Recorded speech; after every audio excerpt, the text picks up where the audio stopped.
Hi, this is Sherif.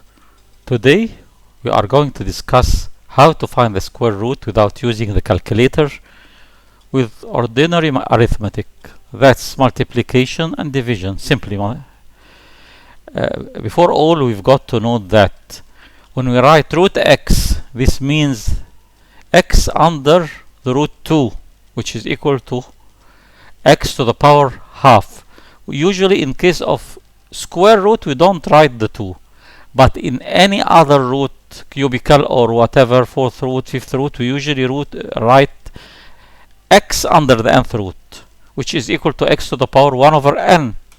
But in case of square root we simply write it as x under the root without writing the 2. Now we'll start our discussion how to find the square root numerically with a new way perhaps you haven't met. Now, for example, let's here try to find the square root of a number like 144. We all know that it is 12, of course, but supposing we don't know, let's start assuming it is 16. Well, the first trial we'll say 1 times 16 plus 144 over 16 over 2. 2y because it is ordinary square root. Why 1 times 16? Because, as I told you, it is 144 under the root 2. So we decrease the 2 by 1. It is 1 times 16. This fraction yields so a value equals 12.5. So we are getting very near, very near to the real number. In the second trial, we'll do the same, but we'll take the 12.5 instead of the 16. 1 times 12.5 plus 144 over 12.5 over 2, that yields 12.01. So we're getting very near to it. We almost got it. Now when the values between the obtained for the root between the successive trials are about the same, then this means that I have reached the actual correct root. The last time we assumed 16, which was much greater than the root, which was 12. Let's assume it on the other side. Let's assume it 9 and try it. 1 times 9 plus 144 over 9 over 2, that's equals to 12.5. The second trial, we'll take the 12.5 and substitute, we get 12. Now let's start to deal with the cubic root. Supposing we have a number like 3375. We don't know its. Now supposing we don't know its cubic root. Let's assume its cubic root is 20. Of course 20 is the cubical root of 8,000.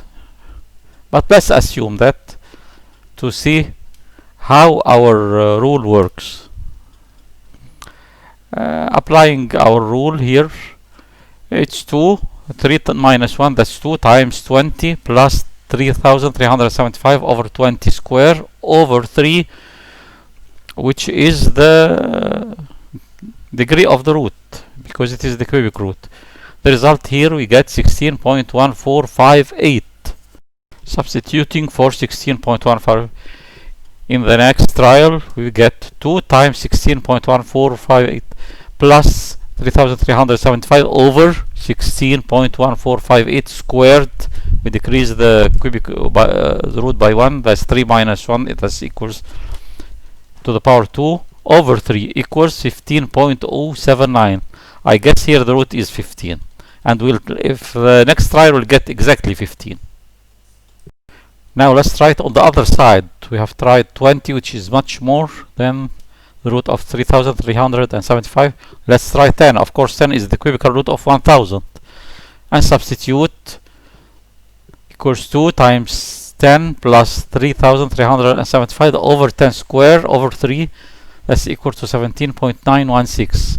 And the second trial, substitute for this, obtained 17.916. 2 times 17.916 plus 3375 over 17.916 all square over 3, we get 15.45. The root is clearly approaching 15. It is 15 real. Actually it is. Let's, in this final step, consider fractional power. We can use the previous formula or principle to find fractional powers, but some of them would be difficult. But let's say, for example, 30 to the power 0.666, which is equal to 30 to the power 2 over 3, which actually equals the cubic root of 30 squared. So what we are going to do is simply to find the cubic root of 30 and then square it. So easy. Consider it 30 to the power 1 over 3. So simple. Another example, 52 to the power 0.8. We'll consider it 52 to the power 4 over 5. So we are going to find 52 to the power 1 over 5 by the previous formula, and then multiply it by itself 4 times. So easy. Now here is our sequence of trials to find the fifth root of 52. Let's assume it is 10. Of course it is much greater than the fifth root of 52, but let's try that. And the first time it's 4 times 10 plus 52 over 10 to the power 4 over 5 equals 8.001. The second step will take the result 8. 4 times 8 plus 52 over 8 to the power 4 over 5 equals 6.4025, and so on, as you see, until we reach 2.38, which actually is the fifth root. Why all these steps? Because we have chosen a very deviated root from the real, because 10 that we assumed is actually the fifth root of 100,000. But this is to show you that whatever the number you choose or you assume in the first trial, you'll get finally to have the real value or the correct value. Now here we are going to multiply the result by itself 4 times. So this is equals to 52 to the power 0.8. So simple.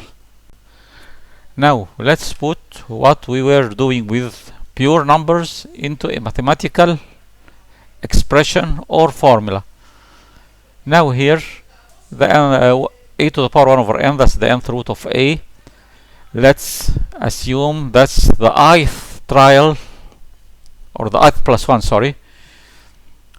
So in this case n minus 1, that's the root we have chosen, decreased by 1. If it is a square, that's 1. If it is a cubical, that's 2 times the ith trial, the previous trial, plus a over x, the previous trial, to the power n minus 1 over n.